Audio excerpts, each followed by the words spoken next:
Bonjour et bonsoir en fonction de l'endroit où vous vous trouvez actuellement. Une fois de plus, on va entrer dans les sphères de la connaissance interdite. Ici, nous allons parler une fois de plus de l'histoire de Job par rapport à deux questions qui m'ont été posées aujourd'hui, de savoir si celui qu'on appelle Job dans les Bibles classiques euh, était intègre, juste et droit devant celui qu'on va appeler Yahvé Adonai Jéhovah Elohim l'Éternel dans les versions, comme je dis, classiques. Pourquoi s'est-il repenti? Donc, pour cela, on va repartir, on va donner quelques versets, vous allez vérifier, parce que dans les versions classiques, il est dit dans Jean 3, 11, nous disons ce que nous savons et l'on rend témoignage de ce qu'on a vu, de ce dont nous avons pénétré en profondeur. Ici, dans Job, chapitre 22, verset 1, il est dit, alors Eliphaz de Théman prit la parole et dit à Job, deux points. Donc, à un moment où Job était dans une détresse profonde, Job était frappé d'un ulcère malin et par avant, il avait perdu ses enfants, ses richesses, ainsi de suite. Donc, il est en train de se lamenter, il était dans la douleur, et quelques-uns de ses amis sont venus le consoler, lui l'encourager, ainsi de suite. Et pendant sa lamentation, à un moment donné, Job va se plaindre, et un de ses amis, dont ce qu'on va appeler Eliphaz et de Théman, va prendre la parole et va accuser Job que si Job est dans ce malheur actuellement, c'est parce qu'il a désobéi à la loi de ce qu'on va appeler Yahvé Adonai Jéhovah Elohim l'Éternel, a désobéi à la loi de Moïse qui voudrait, c'est-à-dire qui voudrait en gros cette interdiction auquel on ne doit pas dépouiller les veuves, on doit pas renvoyer les orphelins, ainsi de suite. Bref, que il accusait Job que Job a désobéi à cette loi. C'est pour ça qu'on va lire dans Job chapitre 22, verset 1. Alors Eliphaz de Théman prit la parole et dit à Job, deux points, est-ce qu'un homme peut apporter à Dieu? Donc, en gros, qu'est-ce que l'homme peut apporter à Dieu? Et il poursuit ici, il dit, l'homme de bon sens n'est utile qu'à lui-même. Donc, l'homme qui est sage, l'homme qui est de bon sens, l'homme qui a de bonnes réflexions, n'est utile qu'à lui-même. Donc, en gros, dans d'autres versions, il est dit, le juste, c'est-à-dire le juste n'est utile qu'à lui-même. Mais, que gagne le Tout-Puissant si tu lui obéis donc? Qu'est-ce que Yahvé, Adonai, Jéhovah, Elohim, en fonction des versions classiques, qu'est-ce qu'il va gagner si toi, tu obéis à ses lois, à ses préceptes, à ses commandements, sans cela où l'ami c'est-à-dire de Job ici, selon les versions classiques, est en train de poser la question, est en train de lui demander. Non. Quel profit pour lui si tu mènes une vie sans reproche? Il y a point d'interrogation. Est-ce à cause de ta pierté qu'il te châtie, c'est-à-dire virgule. Dans d'autres versions, il est dit, est-ce parce que tu es bon ou bien est-ce parce qu'il a peur de toi qui te châtie, il y a virgule, qui entre en jugement avec toi, point d'interrogation. C'est plutôt parce que tu as fait beaucoup de mal et qu'on ne peut pas compter tes fautes. Dans l'ami de Job ici accuse Job, pointe du doigt à Job pendant sa lamentation, pendant ses complètes, pendant sa souffrance. Il dit à Job que si tu es dans cet état actuellement, c'est parce que tu as été mauvais. C'est parce que c'est parce que tu as accumulé péché sur péché et tes péchés sont tellement nombreux à un point où maintenant tu es frappé. Tu es dans cet état à cause de ta propre faute. Voilà ce qu'il dit à Job. Et maintenant, il va un peu cibler l'une des fautes de Job selon sa compréhension dans le verset 6. Il est dit, par exemple, tu as demandé sans raison des biens à tes frères comme garantie pour leurs dettes. Et tu les as pris le seul vêtement qu'ils avaient. Il y a point. Tu n'as pas donné d'eau à celui qui avait soif. Tu n'as pas nourri celui qui avait faim.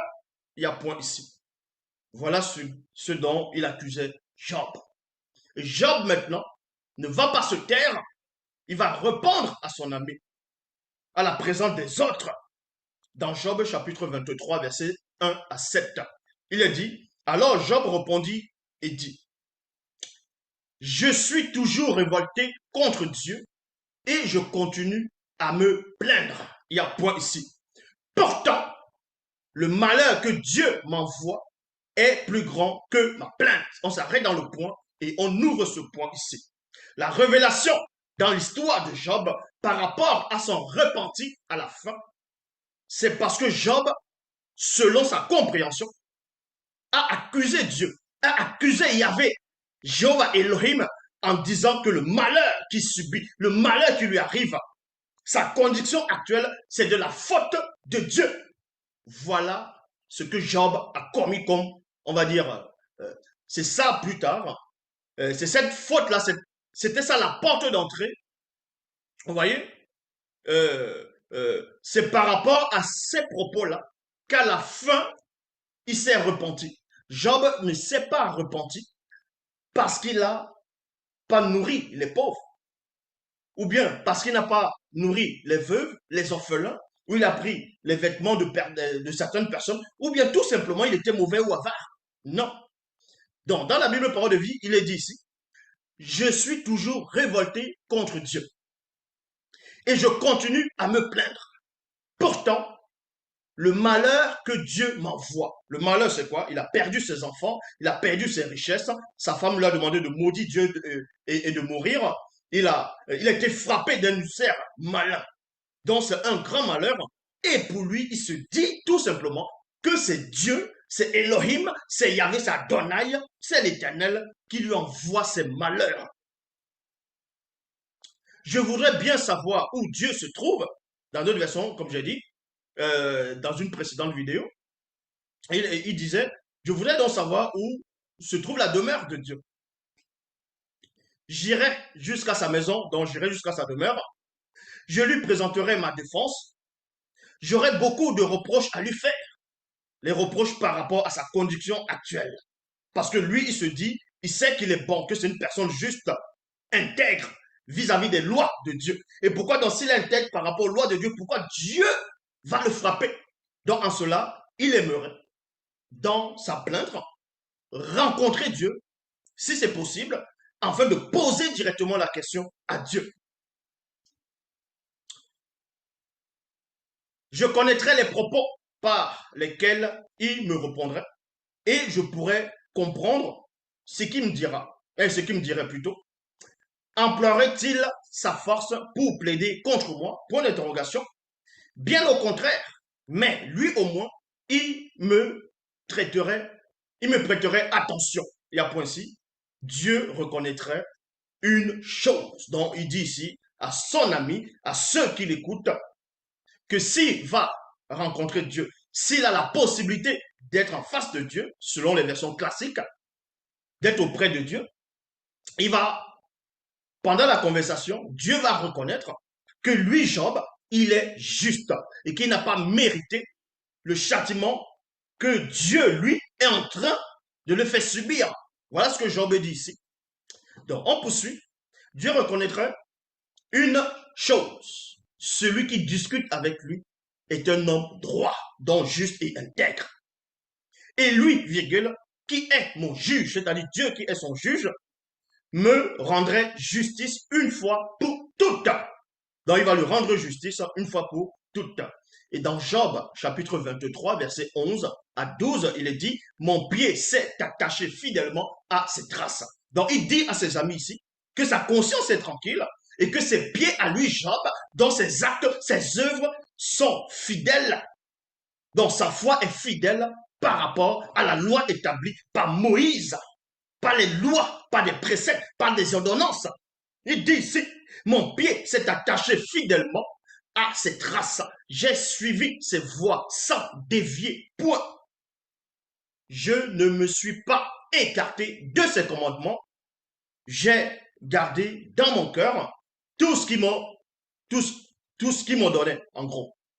Il y a point ici. Donc, il dit à ses amis, il dit plus à celui qui l'accuse que tout ce que tu es en train de dire est faux de ma personne. Tu dis que je vais contre l'orphelin, contre la veuve, je prends les vêtements, ainsi de suite, que j'ai péché sur péché. Voilà ce qu'il est en train de répondre ici à son ami, à l'un de ses amis. Il dit, c'est faux ce que tu racontes. Donc, il dit, j'ai été fidèle, j'ai toujours obéi à la loi, j'ai toujours marché selon les préceptes et les ordonnances. Et Dieu lui-même, dont il y avait Adonai, Jéhovah, Elohim, l'Éternel, dans les Bibles actuelles classiques, confirme, avait déjà auparavant confirmé les propos de Job lorsqu'il est en train de dialoguer, discuter, échanger avec ce qu'on va appeler Satan. Dans les Bibles classiques, dans Job, chapitre 1, verset 8, il est dit, l'Éternel dit à Satan, as-tu remarqué mon serviteur Job? Point d'interrogation.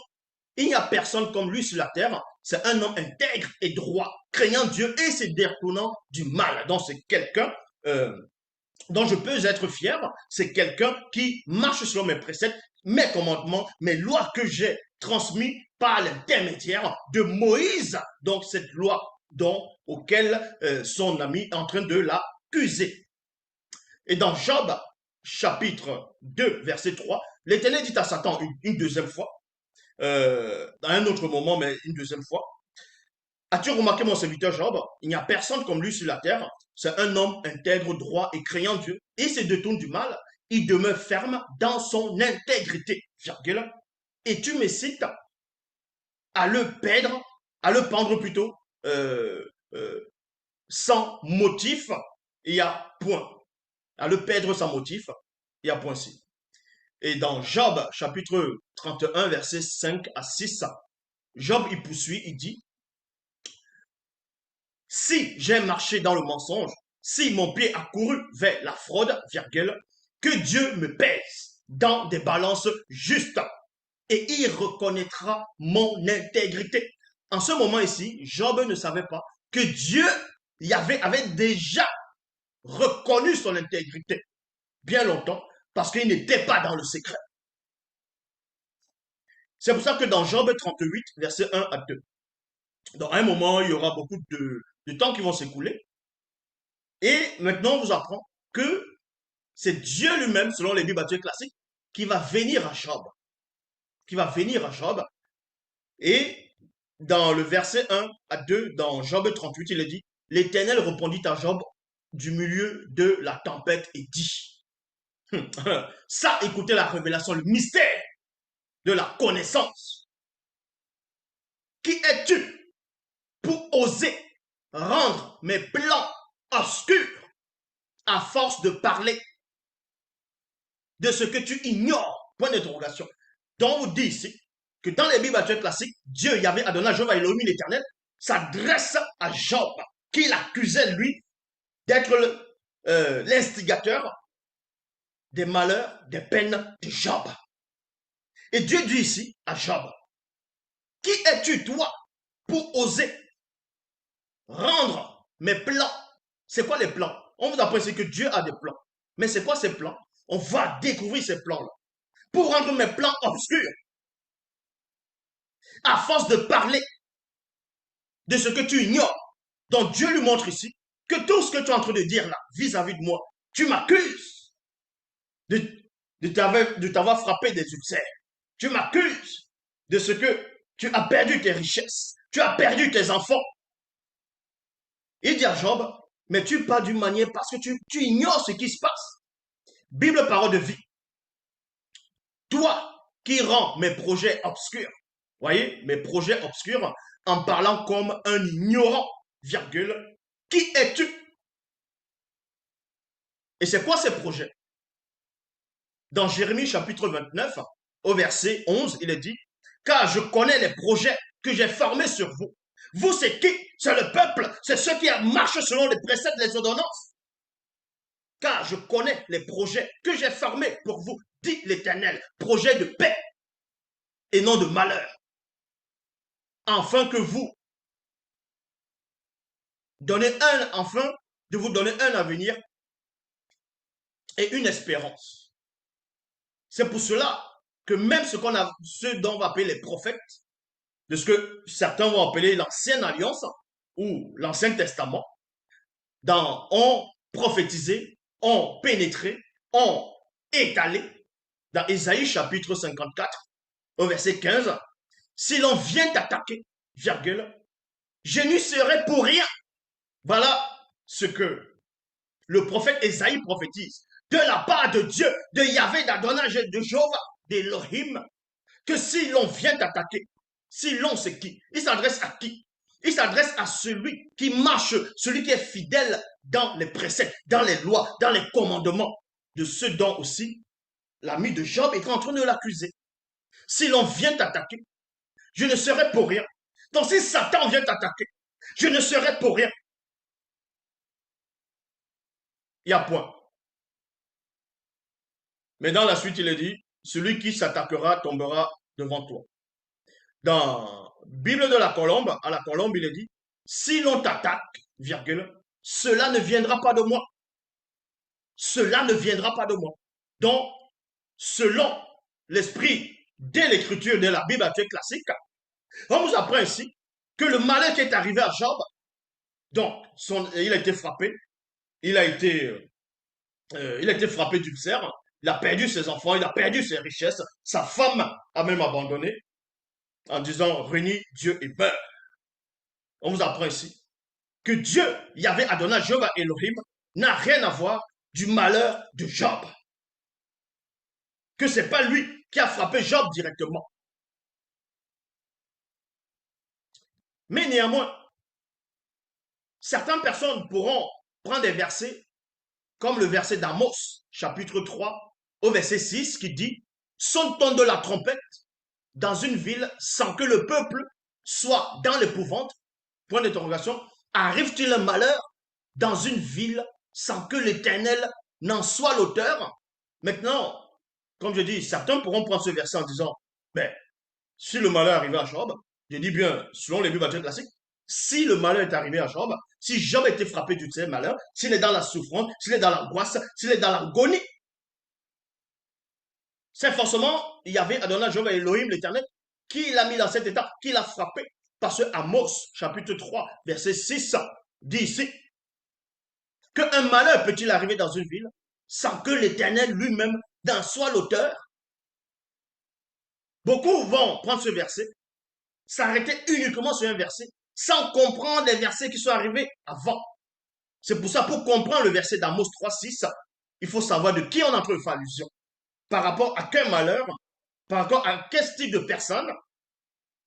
Amos chapitre 3, verset 6, parle du malheur, c'est-à-dire que quand Dieu va être l'auteur d'un malheur, c'est sur ceux qui désobéissent au commandement. C'est sur ceux-là qui marchent selon, qui ne marchent point selon ses préceptes, selon son alliance. On voit cela dans Amos, chapitre 3, verset 1 à 7. Écoutez, Israélites, cette parole de Yahvé, cette parole que Yahvé a prononcée contre vous, vous êtes bien la famille que j'ai fait monter du pays d'Égypte. Là, ce sont les versions classiques. Parmi toutes ces familles de la terre, je me suis occupé tout entièrement de vous. Non, tout particulièrement de vous. Il y a point. C'est pourquoi j'agirai contre, j'agirai contre vous à cause de vos crimes. À cause de vos crimes. Donc c'est Dieu ici maintenant qui va agir à cause de les crimes. Va envoyer le malheur parce que le peuple a commis une faute. Donc il sera l'auteur du malheur qui va venir dans la ville comme un châtiment pour ceux qui désobéissent. Verset 3. Est-ce que deux hommes marchent ensemble sans qu'ils aient décidé de le faire? Le lion surgit-il dans les broussailles sans avoir une proie? Le jeune lion pousse-t-il des cris du fond de sa tanière sans avoir fait une capture? Point d'interrogation. Est-ce que le petit oiseau tombe dans un piège quand il n'y a rien pour l'attirer? Il y a point d'interrogation. Est-ce qu'un piège se renferme quand il n'y a rien à attraper? Sonne-t-on de la trompette dans une ville sans que le peuple ne soit dans l'épouvante? Maintenant, tout dépend de la trompette. Parce qu'on peut sonner des trompettes sans que le peuple ne soit dans l'épouvante. Ici, c'est par rapport à une menace. Et c'est cette trompette-là spéciale. Arrive-t-il un malheur dans une ville sans que l'Éternel n'en soit l'auteur? À vrai dire, dans le verset 7, le Seigneur Dieu ne fait rien sans révéler ses intentions à ses serviteurs, les prophètes. C'est de ce châtiment dont Amos faisait allusion. Amos 3, 11. C'est pourquoi, ainsi par le Seigneur, l'Éternel, l'ennemi investira le pays. Il détruira ta force et tes palais seront pillés. Ce n'est pas le cas par rapport à Job. Job n'a pas été frappé par Dieu, n'a pas été frappé par Yahvé Adonai, Jéhovah Elohim l'Éternel dans les Bibles actuelles classiques. Il n'a pas frappé Job directement, mais Job lui disait que le malheur qui lui arrive, c'est Dieu lui-même directement qui le frappe. Et ça, c'était faux. Je dis bien sûr les Bibles actuelles classiques, ça c'est faux. C'est pour ça que Job, dans Job chapitre 40, au verset 2, il est dit ceci. Toi qui portes plainte contre Dieu, contre le Dieu très grand, oses-tu critiquer? Point d'interrogation. Toi qui fais la leçon, que vas-tu donc répondre? Job 42, verset 1 à 3.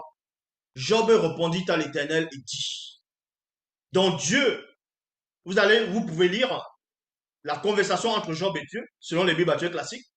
Dieu lui entre de montrer à Job, il demande à Job, où étais-tu quand je créais le monde, ainsi de suite. Donc il essaie de lui parler des choses du visible, de la création, de la réalité, de la faune et la flore, de ce qui se passe dans le visible actuel, au moment où Job est en train de converser. Et Job, et Dieu lui montre par là que lui, il n'est pas injuste, que lui, Dieu, il n'est pas injuste. Dans la conversation, vous voyez que Dieu montre par Job, à Job, que lui, il n'est pas injuste. Donc pourquoi Job l'accuse? Donc en gros, le malheur qui t'arrive, ce n'est pas moi qui t'ai frappé. C'est pas moi qui ai détruit tes richesses. C'est pas moi qui ai fait périr tes enfants. Contrairement, par rapport au temps de ce qu'on va appeler Moïse et Aaron, dans les Bibles classiques, où on vous dit que Dieu lui-même a frappé les deux fils d'Aaron. Parce que eux, ils ont désobéi à un commandement. Ils ont apporté un feu étranger. C'est de ça dont Amos faisait allusion. Que là, il peut apporter le malheur quand tu vas contre ses préceptes, quand tu vas contre sa loi. Mais, quel est le malheur? Quelle est la faute que Job a commise ici? Pour se repentir après, Dieu a reconnu que Job n'a pas fauté par rapport à sa loi établie d'être avare, de ne pas soutenir les orphelins, de ne pas soutenir les veuves, ainsi de suite. Mais Dieu va lui reprocher une seule chose. Il va reprocher à Job l'accusation que Job est en train de lui faire, à savoir que c'est lui, Dieu, qui entre de qui l'a mis dans cet état. C'est pour ça qu'il est dit ici. Job répondit à l'Éternel et dit, je sais que tu peux tout et qu'on ne saurait t'empêcher d'accomplir ton dessein. Quel est celui qui a la folie d'obscurcir tes desseins? Point d'interrogation. Oui, virgule, j'ai parlé sans comprendre, sans les comprendre, de merveilles qui me dépassent et que je ne conçois pas. Job 42, versets 5 à 8, il est dit, mon oreille avait entendu parler de toi, maintenant mon œil t'a vu. C'est pourquoi j'ai horreur d'avoir parlé ainsi, virgule, et non j'ai horreur d'être allé contre tes commandements, contre tes préceptes, les préceptes dont cet ami qui est là est en train de m'accuser. Non. Le repenti de Job était uniquement, non pas parce que c'était pas un homme intègre, c'était un homme intègre du début à la fin, par rapport aux lois établies, par rapport aux préceptes, aux ordonnances, dont son ami est en train de l'accuser injustement. Job reconnaît juste une seule chose, c'est qu'il a horreur d'avoir parlé ainsi, d'avoir accusé Dieu directement, que Dieu est l'auteur de tout ce qui lui arrive actuellement. C'est pour ça qu'il dit ici, et je m'en repens sur la poudre et sur la cendre. Verset 7. Alors Non, après que l'Éternel eut adressé ses paroles à Job, il dit à Eliphaz de Théman, ma colère s'est enflammée contre toi et contre tes deux amis parce que vous m'avez pas, parce que vous ne m'avez pas parlé, c'est-à-dire vous n'avez pas parlé de moi avec droiture comme l'a fait mon serviteur Job. Prenez maintenant 7 taureaux et 7 béliers, allez auprès de mon serviteur Job et offrez pour vous un holocauste. Il y a point ici. Qu'est-ce qui se passe là actuellement dans le verset 8? Parce que remarquez que quand vous lisez dans Job chapitre 1, vous voyez que les enfants de Job avaient l'habitude, étaient accoutumés à se réunir plutôt dans la maison de leurs frères aînés et festoyaient, ils mangeaient, ils buvaient du vin. Et Job s'inquiétait de savoir si est-ce que eux, ils pourront peut-être désobéir, blasphémer à la loi de Yahvé d'Adonai, de Jéhovah Elohim l'Éternel. Et Job faisait les sacrifices pour eux. Il priait pour eux. Maintenant, cette fois-ci, Job passe d'un autre niveau, un autre écran. Donc, il a cette conversation-là, il est sorti mûr. Il est sorti de là, de cette rencontre, de son épreuve, il est sorti spirituellement, c'est-à-dire il était élevé spirituellement à un point où c'est-à-dire il devient un prêtre pour ses amis. Vous voyez? Parce que dans ce qu'on appelle l'Ancien Testament, selon ce que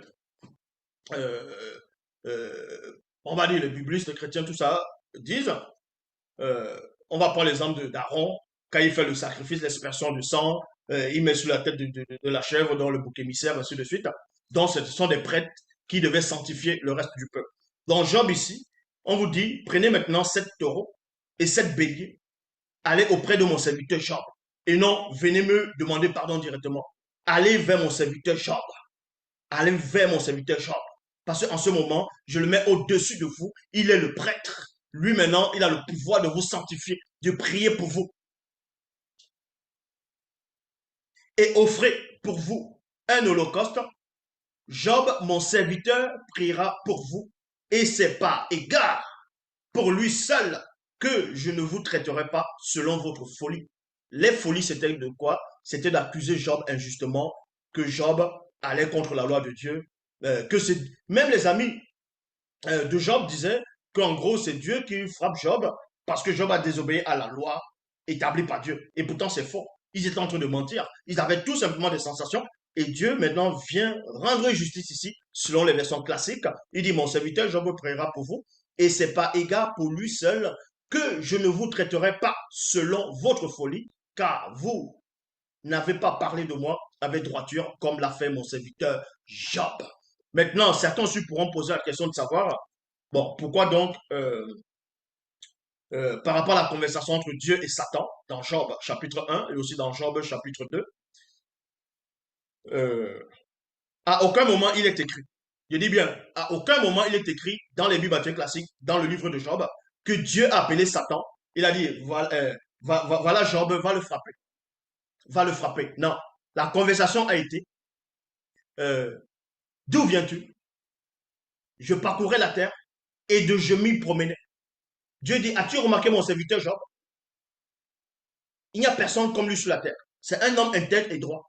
Il se détourne du mal, donc il fait tout ce que j'ai prescrit dans la loi. Et Satan dit, Satan maintenant, on sait comment il agit dans les versions actuelles, il dit, en gros, est-ce d'une manière désintéressée que Job craint Dieu? De là, tu pars couvert de richesses. Voici, les troupeaux remplissent le territoire, ainsi de suite. Bref, tu le protèges, tu l'as donné des richesses, ainsi de suite. Donc, si tu l'enlèves ça, il dit bien, si tu l'enlèves ça, je suis sûr qu'il va te régner, ainsi de suite. Dieu n'a pas dit, d'accord, je vais l'enlever. Dieu n'a pas dit, d'accord, je vais l'enlever. Dieu a dit, selon les Bibles classiques, ben, fais ce que tu veux. Donc, vas-y, fais comme tu es en train de penser, mais à une condition, ne touche pas à sa vie. Parce que Dieu ne va pas frapper quelqu'un qui n'a pas commis une faute, même dans les versions classiques. Je dis bien dans les versions classiques, on vous apprend que Dieu ne va pas frapper injuste, injustement. Deuxième fois, Satan, il revient, dit, Dieu lui dit, d'où viens-tu? Je parcourais la terre, je m'y promenais. As-tu remarqué mon serviteur Job? Il n'y a personne comme lui sur la terre. Il craint Dieu, se détourne du mal. Satan dit, mais Ben, tu l'as protégé, voilà, il explique. Je suis sûr que si tu le touches, en gros maintenant, cette fois-ci physiquement, il va te maudire en face. Dieu dit, mais va. Dieu ne va pas le frapper, lui, Dieu directement. Parce que c'était le désir de Satan. Donc Dieu, selon les Bibles classiques, il est en train de démontrer à Job, c'est-à-dire à Satan ici, qui connaît son serviteur, que son serviteur ne va pas le maudire en face. Mais Satan est parti la frapper. Et Job, lui, il se dit, vu que Dieu, selon les versions classiques, vu que Dieu est tout-puissant et que rien ne peut arriver sans sa volonté, ou bien rien au-dessus de lui, selon les versions classiques, il dit que c'est Dieu qui l'a frappé et que Dieu l'a frappé, donc il rend Dieu injuste. Parce que Job, lui, il est juste, il est intègre, il est droit, et Dieu le frappe pour rien. Dans les Bibles, Dieu peut frapper, mais il ne va pas venir te frapper pour rien. Il va te frapper parce que tu as commis une faute, parce que tu as ouvert une porte contre sa loi directement. Donc voilà, Job était bel et bien intègre. Il s'est repenti, non pas parce qu'il a commis les fautes par rapport à une alliance établie par Moïse ou l'alliance de ce que, une parole par rapport à ce que ses amis l'ont accusé, mais c'est parce que il accusait Dieu directement en disant que lui il est juste et Dieu l'a frappé pour rien. Donc, Loba s'est encore glorifié. Mais avant de finir, euh, il y aura dans quelques mois, sans tarder là, il y aura une grande église de maison, si Loba le permet, une grande église de maison. Donc, euh, préparez-vous, préparez-vous, préparez-vous mentalement. Donc, Loba s'est encore glorifié.